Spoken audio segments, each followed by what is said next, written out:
أعوذ بالله من الشيطان الرجيم. بسم الله الرحمن الرحيم. قل يا أهل الكتاب لستم على شيء حتى تقيموا التوراة والإنجيل وما أنزل إليكم من ربكم. کہہ دیجئے اے اہل کتاب، لستم علی شیء، نہیں ہو تم کسی شے پر، حتی تقیموا التوراة والانجیل، حتیٰ کہ تم قائم کرو تورات اور انجیل کو، وما انزل الیکم من ربکم، اور جو کچھ نازل کیا گیا تمہاری طرف تمہارے رب کی طرف سے۔ اہل کتاب سے کہہ دیجئے اے اللہ کے رسول صلی اللہ علیہ وسلم، لستم علی شیء، تم کسی شے پر نہیں ہو۔ تم کسی شے پر نہیں ہو سے کیا مراد ہے کہ تمہارا دین سے کوئی حصہ، کوئی تعلق نہیں ہے، حتیٰ کہ تم قائم نہ کر لو تورات کو اور انجیل کو اور جو کچھ تم پر تمہارے رب کی طرف سے نازل ہوا،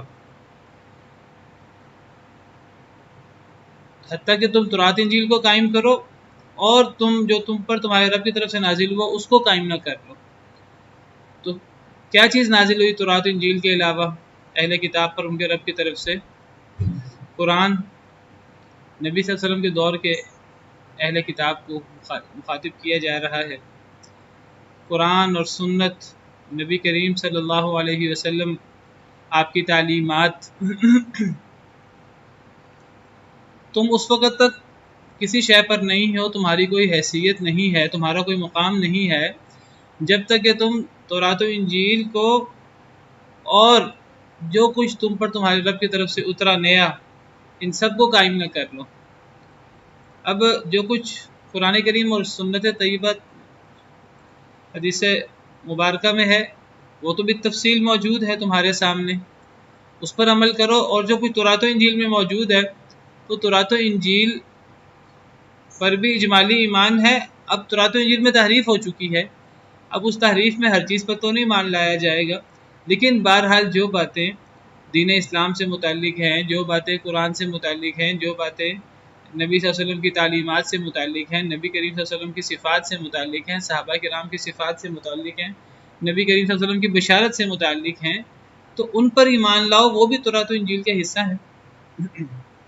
جس طرح اللہ تعالیٰ سورہ صف میں سیدنا عیسیٰ علیہ السلام کے حوالے سے فرماتے ہیں، وَإِذْ قَالَ عِيسَى ابْنُ مَرْيَمَ يَا بَنِي إِسْرَائِيلَ إِنِّي رَسُولُ اللَّهِ إِلَيْكُمْ مُصَدِّقًا لِمَا بَيْنَ يَدَيَّ مِنَ التَّوْرَاةِ وَمُبَشِّرًا بِرَسُولٍ يَأْتِي مِن بَعْدِي اسْمُهُ أَحْمَدُ، کہ عیسیٰ علیہ السلام نے اپنی قوم کو دعوت دیتے ہوئے فرمایا تھا، یا بنی اسرائیل انی رسول اللہ علیکم، اے بنی اسرائیل میں تمہاری طرف اللہ کا رسول ہوں، مصدقا لما بین یدی من التوراۃ، میں اپنے سے پہلے جو کتابیں ہیں تورات ان پر ایمان رکھتا ہوں، اس کی تصدیق کرتا ہوں، ومبشرا برسول یأتی من بعد اسمہ احمد، اور میں بشارت دینے والا ہوں اس رسول کی جو میرے بعد آئے گا جس کا نام احمد ہوگا۔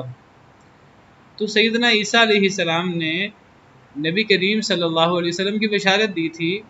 ہر نبی اور ہر نبی کی تعلیمات میں یہ بات شامل ہے کہ پچھلی کتابوں کی تصدیق اور اگلے نبیوں کے بارے میں بشارت، پیش گوئی، ان کی کچھ علامات وغیرہ۔ اصل میں ہر نبی کا دین کوئی الگ دین تو نہیں ہوتا، ایک ہی دین ہے۔ دین تو اللہ کے نزدیک دین اسلام ہے، جو تمام انبیاء کرام علیہم السلام کا دین ہے۔ بعض ذیلی باتیں مختلف ہو جاتی ہیں جن کو شریعت کہتے ہیں، شریعت میں ذیلی چیزیں آ جاتی ہیں، باقی اصل دین تو بنیادی دین تو ایک ہی ہے۔ حدیث مبارکہ میں نبی صلی اللہ علیہ وسلم نے فرمایا کہ انبیاء کرام علیہم السلام کی حیثیت ایسے ہے جیسے وہ باپ شریک بھائی ہوں، ان کا دین ایک ہے، ان کی مائیں مختلف ہیں، یعنی دین اور دین کے موٹے احکامات ایک ہی ہیں تمام انبیاء کرام علیہم السلام کے۔ ذیلی باتوں میں فرق ہو سکتا ہے جس کو شریعت اور منہاج کہہ سکتے ہیں۔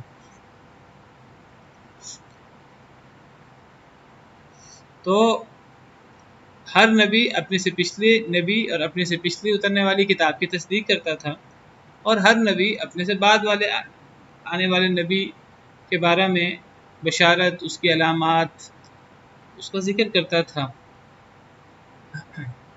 اسی طرح سیدنا موسیٰ علیہ السلام، سیدنا عیسیٰ علیہ السلام سیدنا عیسیٰ علیہ السلام نے بھی تورات کی تصدیق کی اور اپنے بعد والے نبی کی بشارت دی. تو اسی طرح تورات کے اندر بھی قرآن کریم کی صفات ہیں، نبی کریم صلی اللہ علیہ وسلم کی اور مسلمانوں کی، صحابہ کرام کی صفات موجود ہیں. تو اللہ تعالیٰ فرماتے ہیں کہ اے اللہ کے نبی صلی اللہ علیہ وسلم، آپ اعلان کر دیجئے اہل کتاب سے کہ تمہارا اس وقت تک تمہاری کوئی حیثیت نہیں ہے حتیٰ کہ تم تورات و انجیل کو قائم نہ کر لو، اور جو کچھ تم پر تورات و انجیل کے علاوہ نازل ہوا اس کو قائم نہ کر لو. اس سے پتہ لگتا ہے کہ جب تک کوئی قوم اللہ کی کتابیں جو اللہ نے نازل کی ان پر عمل نہ کرے، اس وقت تک اس قوم کی کوئی حیثیت نہیں ہوتی. اور کتابوں میں سے جو کتاب لیٹسٹ ہے اور وہ مہیمن ہے پچھلی تمام کتابوں پر، اس پر تو تفصیلی ایمان ہے، جس کی حفاظت کی ذمہ داری بھی اللہ نے لی ہے، اس پر تو بالتفصیل عمل ہوگا. جو کتابیں پرانی ہیں ان پر اجمالی ایمان ہوگا، کیونکہ ان کتابوں میں تحریف ہو چکی ہے، تو ان کی وہ تعلیمات جو قرآن و سنت کے مطابق ہیں ان پر تو عمل ہوگا. جو قرآن و سنت کے خلاف ہیں تو وہ تعلیمات تحریف شدہ ہوں گی، یا پہلے وہ تعلیمات تھیں اب وہ نسخ ہو چکا ہے. پچھلی کتابوں پر ایمان ہوگا، قرآن کریم پر تفصیلی عمل ہوگا ایمان کے ساتھ ساتھ. تو جو بندہ انبیاء کرام علیہ السلام پر اترنے والی کتابوں پر عمل تو نہ کرے، ویسے ایمان کا دعویٰ کرتا رہے، تو اس کی کوئی حیثیت نہیں ہوتی. اسی طرح مسلمانوں کی بھی کوئی حیثیت نہیں ہے جب تک مسلمان قرآن کریم پر صحیح طریقے سے عمل نہ کر لیں، جب تک قرآن کریم کو صحیح طریقے سے قائم نہ کر لیں. حتیٰ تقیموا التوراۃ والانجیل، حتیٰ کہ تم تورات انجیل کو قائم کر لو. اہل کتاب کی کوئی حیثیت نہیں ہے جب تک وہ تورات و انجیل اور جو کچھ ان پر نازل ہوا اس کو قائم نہ کر لیں. اسی طرح مسلمانوں کی کوئی حیثیت نہیں ہے جب تک مسلمان قرآن و حدیث کو قائم نہ کر لیں، پچھلی کتابوں پر ایمان نہ لے آئیں. دعووں سے کچھ نہیں ہوتا. وَلَا يَزِيدَنَّ كَثِيرًا مِّنْهُمْ مَا أُنزِلَ إِلَيْكَ مِن رَّبِّكَ طُغْيَانًا وَكُفْرًا، اور البتہ ضرور زیادہ کرے گا بہت سے لوگوں کو ان میں سے ما انزلہ وہ چیز جو نازل کی گئی آپ کی طرف، الیکا آپ کی طرف، من ربک آپ کے رب کی طرف سے، طغیانا سرکشی میں، وکفرا اور کفر میں. یعنی ان میں سے بہت سے لوگوں کو، یعنی اہل کتاب میں سے بہت سے لوگوں کو زیادہ کرے گی. کیا چیز زیادہ کرے گی اور کس میں زیادہ کرے گی وہ تو آگے آ رہا ہے. طغیانی میں، سرکشی میں اور کفر میں زیادہ کرے گی. اہل کتاب کے بہت سے لوگوں کو طغیانی میں اور کفر میں زیادہ کر دے گی. کیا چیز؟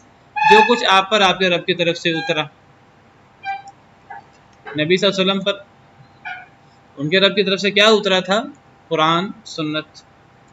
یعنی جو کچھ نبی صلی اللہ علیہ وسلم پر ان کے رب کی طرف سے اترا، تو یہ قرآن اور سنت یہ اہل کتاب کے اکثر لوگوں کو طغیانی میں، سرکشی میں اور کفر میں بڑھا دیں گے. بھئی قرآن اور سنت سے تو ہدایت ملتی ہے. ان ھذا القرآن یہدی للتی ہی اقوم. تو یہاں اللہ تعالیٰ فرما رہے ہیں کہ یہود و نصارہ کو قرآن کریم سرکشی میں اور کفر میں بڑھا دیتا ہے. نبی کریم صلی اللہ علیہ وسلم کی تعلیمات یہود و نصارہ کے اکثر لوگوں کو سرکشی میں اور کفر میں بڑھا دیتی ہیں. یہ کیا منطق ہے کہ قرآن و سنت جو سراپا ہدایت ہیں، جو سراسر ہدایت ہیں، جو ہدایت کے لیے ہیں، تو وہ یہود و نصارہ کو ہدایت کی بجائے سرکشی میں اور کفر میں کیسے بڑھا دیتی ہیں؟ اللہ تعالیٰ فرماتے ہیں البتہ ضرور بڑھا دے گی وہ چیز جو آپ پر آپ کے رب کی طرف سے نازل کی گئی. ان میں سے اکثر لوگوں کو سرکشی میں اور کفر میں ضرور ایسا ہوگا. تو یہ کیا منطق ہے؟ قرآن و سنت تو ہدایت کے لیے ہیں، اصلاح کے لیے ہیں، تو قرآن و سنت سے سرکشی اور کفر میں اضافہ ہوتا ہے. جی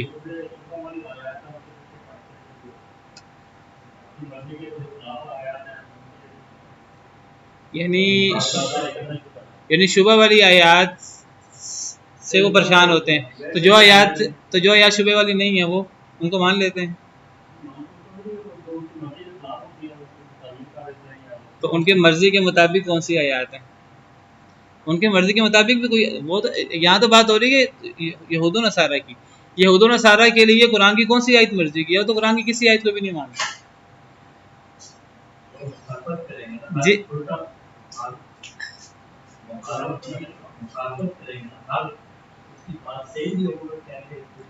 نہیں، سوال یہ ہے، اللہ تعالیٰ فرماتے ہیں کہ قرآن و حدیث جو نبی صلی اللہ علیہ وسلم پر نازل ہوا، یہ چیز اہل کتاب کے اکثر لوگوں کو ضرور زیادہ کرے گی سرکشی اور کفر میں. کیوں؟ حالانکہ قرآن اور حدیث تو ہدایت کے لیے ہیں. وہ مانتے نہیں ہیں، تو نہ ماننے سے قرآن پھر کفر میں اور سرکشی میں اضافہ کرتا ہے.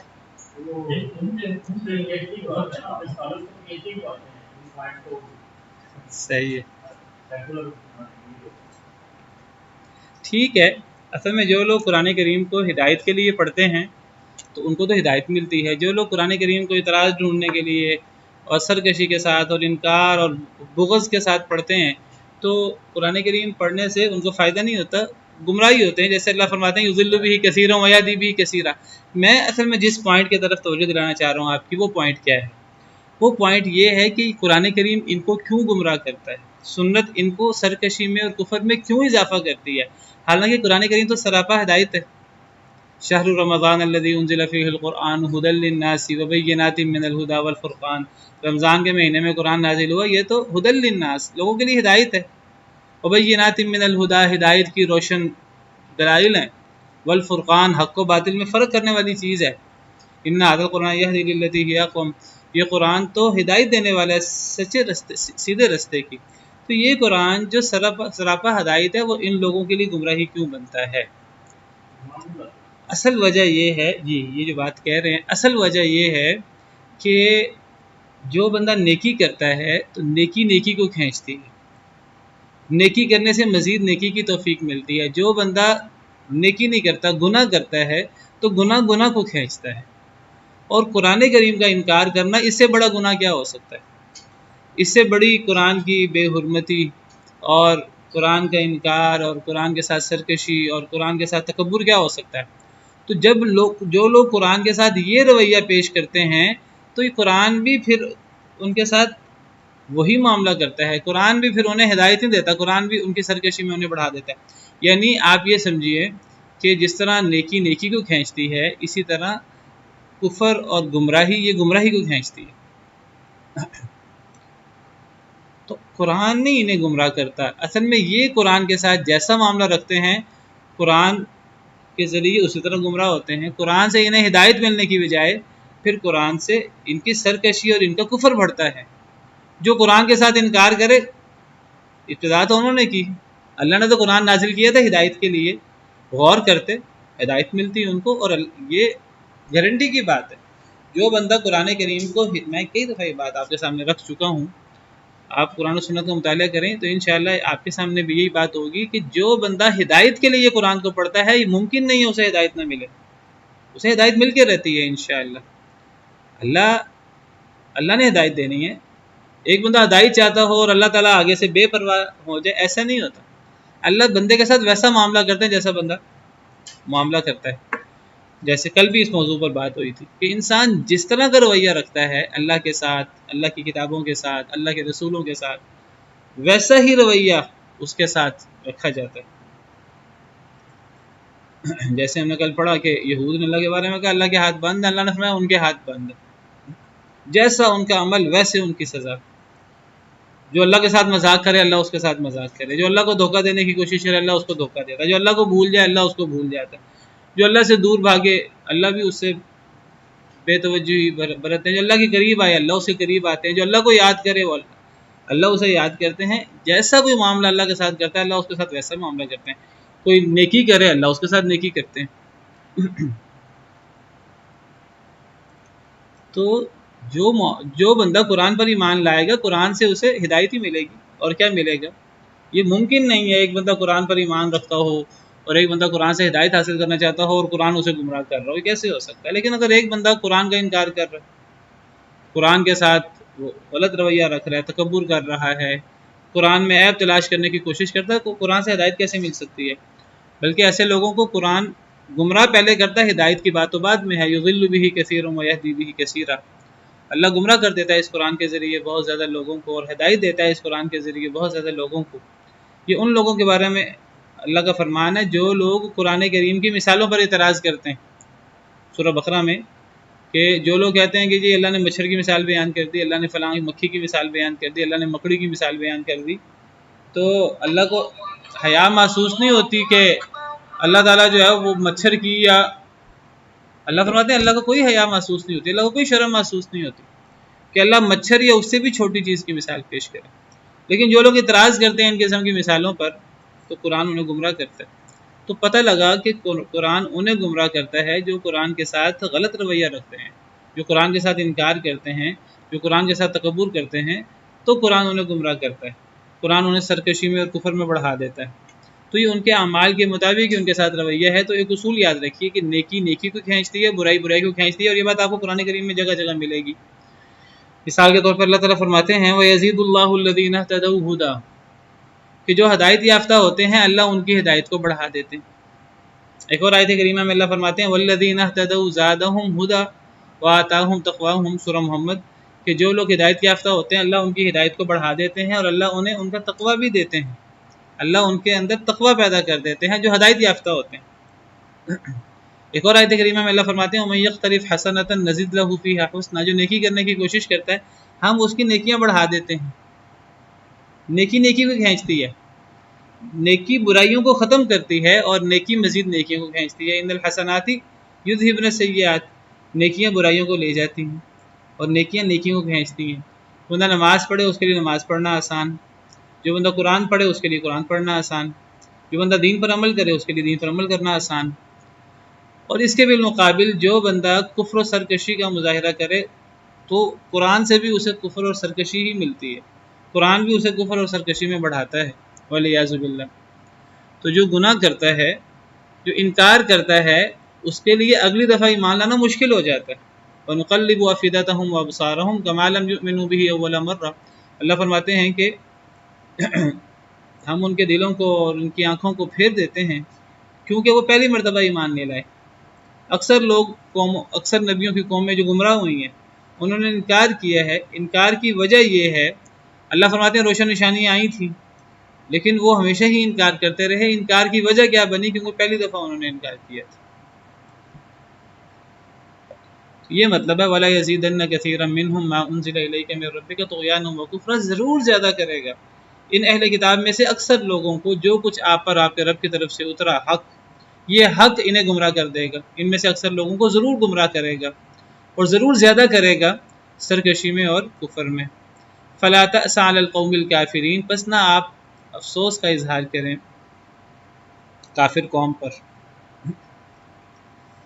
کافر قوم کے بارے میں پھر افسوس کا مظاہرہ بھی نہیں کرنا چاہیے۔ جو اپنے ساتھ خود ہی خیر خواہ نہیں ہے تو دوسرا اس کے بارے میں خیر خواہی کیسے کرے؟ خیر خواہی تو اس کے بارے میں ہو جو خیر خواہی حاصل کرنا چاہتا ہے لیکن حیران پریشان ہے، اسے سمجھ نہیں آ رہی، چلو اس کی تو خیر خواہی ہو سکتی ہے۔ جو ہدایت حاصل کرنا چاہتا ہے سمجھ نہیں آ رہی کیا کروں، اس کی تو خیر خواہی ہو۔ جو بھول جائے اس کی تو خیر خواہی ہو۔ جو خود ہی خیر خواہی اپنے ساتھ خیر خواہ نہیں ہے تو اس کے ساتھ خیر خواہی کیا ہوگی؟ ہم نے پیچھے بھی پڑھا کہ جن یہود نے حضرت موسیٰ کو کہا کہ جاؤ آپ اور آپ کا رب لڑو، تو اللہ تعالیٰ نے حضرت موسیٰ کو تسلی دیتے ہوئے فرمایا تھا کہ موسیٰ ایسے لوگوں پر، ایسے فاسق لوگوں پر آپ افسوس بھی نہ کریں۔ جو لوگ اپنے گناہوں کے وجہ سے اللہ کے عذاب کا شکار ہو جائیں، ایسے لوگوں پر افسوس بھی کیا کرنا ہے؟ تو ٹھیک ہے، انہوں نے اپنے اعمال کا نتیجہ، وہ یہی چاہتے تھے، اللہ کی طرف سے ان کو ان کے اعمال کا نتیجہ مل جاتا ہے والعیاذ باللہ۔ ان الذين آمنوا والذين هادوا والصابئون والنصارى من آمن بالله واليوم الآخر وعمل صالحا فلا خوف عليهم ولا هم يحزنون، بے شک وہ لوگ جو ایمان لائے اور وہ لوگ جو یہودی ہوئے اور صابی لوگ بے دین جن کا کوئی باقاعدہ دین نہیں ہے، والنصارى اور عیسائی لوگ، من آمن بالله واليوم الآخر جو بھی ایمان لائے اللہ کے ساتھ اور آخرت پر، وعمل صالحا اور نیک عمل کرے، فلا خوف علیہم ولا هم يحزنون پس کوئی خوف نہیں ہوگا ان لوگوں پر اور نہ یہ غمگین ہوں گے۔ تو اللہ فرماتے ہیں کہ کوئی بندہ مسلمان ہو، ایمان والا ہو، یا کوئی یہودی ہو، یا کوئی عیسائی ہو، یا کوئی صابی ہو، کوئی بندہ کوئی بھی ہو، کوئی باقاعدہ اس کا کوئی سچا دین یا جھوٹا دین ہے، یا کسی کا کوئی دین ہی نہیں ہے، جو بندہ جس طبقے سے تعلق رکھتا ہو، جس دین سے تعلق رکھتا ہو، جیسا بھی کوئی شخص ہے، جو بھی اللہ اور آخرت پر ایمان لے آئے تو ایسے اور نیک عمل کرے تو ایسے لوگوں پر کوئی خوف نہیں ہوگا، نہ یہ غمگین ہوں گے۔ یہ بھی ان آیات میں سے ہے، اور سورہ بقرہ کی آیت کریمہ جس سے کچھ لوگ مغالطہ کھاتے ہیں، اور کچھ لوگ اس کو غلط سمجھ کر اس کی غلط تشریح کر کے لوگوں کو بھی گمراہ کرنے کی کوشش کرتے ہیں۔ وہ کہتے ہیں دیکھو جی،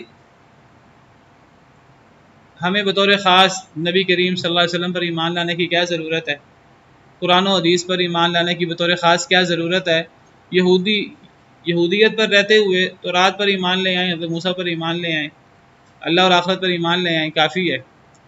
عیسائیت پہ رہتے رہتے انجیل پر ایمان لے آئیں، حضرت عیسیٰ پر ایمان لے آئیں، وہ قرآن کو نہ مانیں، نبی صلی اللہ علیہ وسلم کو نہ مانیں، تو کیا فرق پڑتا؟ کوئی فرق نہیں پڑتا۔ مجوسیت پہ رہتے رہتے اگر وہ ایمان لے آئیں اللہ اور آخرت پر، تو ایسے لوگوں پر کوئی خوف نہیں ہوگا، یہ ایسے لوگ غمگین نہیں ہوں گے۔ تو کوئی بندہ بے دین ہے جس کا کوئی دین نہیں ہے، اگر وہ بھی اللہ پر ایمان رکھتا ہے، آخرت پر ایمان رکھتا ہے، تو ایسے بندے کو بھی نجات مل سکتی ہے۔ یہ اس آیت کریمہ کا معنی نہیں ہے، یہ اس آیت کریمہ کی غلط تفسیر ہے۔ یہ تفسیر اس آیت کریمہ کی نہ نبی صلی اللہ علیہ وسلم سے ثابت ہے، نہ صحابہ کرام سے ثابت ہے، بلکہ قرآن و سنت کی تعلیمات تو اس کے بالکل الٹ ہیں۔ نبی صلی اللہ علیہ وسلم کی صحیح حدیث مبارکہ ہے، قرآن سے بھی ثابت ہے ویسے، وَمَن يَبْتَغِ غَيْرَ الْإِسْلَامِ دِينًا فَلَن يُقْبَلَ مِنْهُ، جو اسلام کے علاوہ کوئی دین تلاش کرے اس سے قابل قبول ہی نہیں ہے۔ کوئی بندہ یہ سمجھے کہ میں اب اسلام آنے کے بعد، نبی صلی اللہ علیہ وسلم کے نبی ہونے کے بعد، قرآن کے نازل ہونے کے بعد، میں یہودیت پر رہتے ہوئے بھی میں کامیاب ہو سکتا ہوں، میں آخرت میں اللہ کے عذاب سے بچ سکتا ہوں، اللہ تو فرماتے ہیں، قرآن کہتا ہے نہیں، جو اسلام کے علاوہ کوئی اور دین تلاش کرے قبول نہیں ہوگا۔ قرآن کی آیت ہے، وَمَن يَبْتَغِ غَيْرَ الْإِسْلَامِ دِينًا فَلَن يُقْبَلَ مِنْهُ، اسلام کے علاوہ کوئی دین کوئی بندہ تلاش کرے۔ اسلام کیا ہے؟ اسلام نبی صلی اللہ علیہ وسلم کے نبی مبعوث ہونے کے بعد، قرآن کے نازل ہونے کے بعد قرآن و سنت کو ماننے کا نام اسلام ہے۔ تو اسلام، ویسے اسلام تمام انبیاء کرام علیہ السلام کا دین ہے۔ نبی صلی اللہ علیہ وسلم کے آنے کے بعد اب نبی صلی اللہ علیہ وسلم پر ایمان لائے بغیر اسلام مکمل نہیں ہوتا۔ اب اسلام کو چھوڑ کر کوئی بندہ یہودیت کو دین بنا لے، کوئی عیسائیت کو دین بنا لے، اللہ کے ہاں قابل قبول نہیں ہے۔ ایسا بندہ بہو فی الآخرۃ من الخاسرین، خسارے میں، سراسر خسارے میں، آخرت میں سراسر خسارے میں۔ حدیث مبارکہ میں نبی صلی اللہ علیہ وسلم فرماتے ہیں کہ آپ کے فرمان کا مفہوم ہے کہ کوئی یہودی، کوئی عیسائی، اسے میرے بارے میں پتہ لگ جائے، میرے بارے میں اسے علم ہو جائے، اسے اطلاع مل جائے، پھر وہ مجھ پر اور جو میری تعلیمات ہیں ان پر ایمان نہ لائے تو جہنم میں جائے گا، دخل النار۔ جو بندہ نبی کریم صلی اللہ علیہ وسلم پر ایمان نہ لائے تو وہ یہودیت پر رہتے ہوئے، چاہے وہ ہمیں ظاہراً بے ضرر سا بندہ نظر آتا ہو، ظاہراً وہ کوئی بہت زیادہ فاسق و فاجر اور بہت زیادہ گناہ کرنے والا ہمیں نہ نظر آتا ہو، لیکن وہ مسلمان نہیں ہے، نبی صلی اللہ علیہ وسلم پر ایمان نہیں رکھتا، قرآن پر ایمان نہیں رکھتا، تو ایسا بندہ دنیا آخرت کے خسارے میں ہے۔ تو اس آیت کریمہ سے اور اس جیسی سورہ بقرہ کی آیت، بعض دیگر آیات سے وحدت ادیان کو ثابت کرنے کی کوشش کرنا۔ ایک بندہ ہندو رہتے رہتے بھی اچھا ہو سکتا ہے اللہ کی نظروں میں، نہیں، ایک بندہ ہندو رہتے رہتے کبھی بھی اچھا نہیں ہو سکتا۔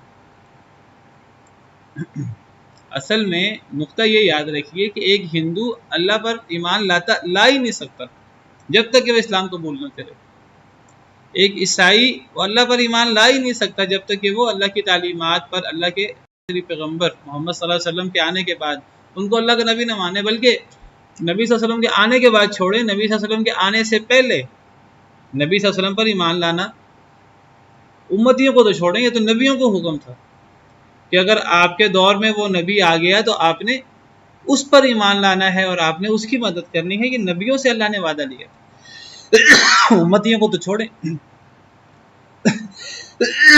تو اگر نبی کریم صلی اللہ علیہ وسلم کے آنے سے پہلے نبیوں کے لیے آپ پر ایمان لانا ضروری تھا، اللہ تعالیٰ نے نبیوں سے وعدہ لیا، نبیوں کی بھی نبی صلی اللہ علیہ وسلم پر ایمان لائے بغیر نبی بھی پار نہیں لگ سکتے جب تک کہ وہ اس پر ایمان نہ لائے، اس کے اقراری نہ ہوں. تو امتی وہ نبی صلی اللہ علیہ وسلم کے آنے کے بعد آپ پر ایمان لائے بغیر کیسے کامیاب ہو سکتے؟ نبی صلی اللہ علیہ وسلم کے آنے سے پہلے کوئی نبی آپ پر ایمان لائے بغیر کامیاب نہیں ہو سکتا تھا. نبی صلی اللہ علیہ وسلم کے آنے کے بعد کوئی نبی آپ پر ایمان لائے بغیر کامیاب نہیں ہو سکتا تھا. حضرت عیسیٰ کی مثال، حضرت موسیٰ کی مثال حدیث مبارکہ آپ نے سن رکھی ہے کہ اگر حضرت موسیٰ بھی آج زندہ ہوں تو حضرت موسیٰ کو بھی میری پیروی کیے بغیر کوئی چارہ نہیں ہوگا. تو جب نبی صلی اللہ علیہ وسلم کے آنے سے پہلے آپ پر ایمان لانے کے پابند تھے، آپ کے آنے کے بعد آپ پر ایمان لانے کے پابند تھے، تو امتیوں کی کیا حیثیت ہے؟ تو یہ کہنا کہ جی ایک بندہ ہندو رہتے ہوئے بھی اللہ پر ایمان لے آئے، آخرت پر ایمان لے آئے تو وہ پار لگ جائے گا، یہودی، عیسائی، مجوسی، بے دین، دہریے اللہ اور آخرت پر ایمان لے آئے تو پار لگ جائیں گے، یہی آیت کریمہ کا مفہوم ہے ہی نہیں. اللہ پر ایمان سے مراد کیا ہے؟ کل بھی اس پہ بات ہوئی تھی. اللہ پر ایمان لانا یہ اجمالی ایمان ہے، اس کی تفصیل اللہ پر ایمان کی تفصیل قرآن کریم میں ہے، نبی کریم صلی اللہ علیہ وسلم کی تعلیمات میں ہے. تو اللہ پر ایمان لانے میں ایمان باللہ بھی شامل ہے، ایمان بالملائکہ بھی شامل ہے، ایمان بالکتب بھی شامل ہے، ایمان بالرسل بھی شامل ہے، ایمان بالیوم الآخر بھی شامل ہے، ایمان بالقدر بھی شامل ہے. اور صرف یہ چیزیں شامل نہیں ہیں، اسلام کی جو تعلیمات ہیں ظاہری، نماز، کلمہ طیبہ، نماز، زکوٰۃ، روزہ، حج اور دیگر عبادات، دیگر معاملات جو قرآن و سنت کی تعلیمات ہیں. ایک بندہ کہ جی میں اللہ پر ایمان لاتا ہوں، نبیوں پر ایمان لاتا ہوں، آخرت پر ایمان لاتا ہوں، فلاں فلاں ایمانیات پہ، نماز کوئی نہیں پڑھتا، تو کیا ایسے بندے کو مسلمان کہہ سکتے ہیں؟ اس کو مسلمان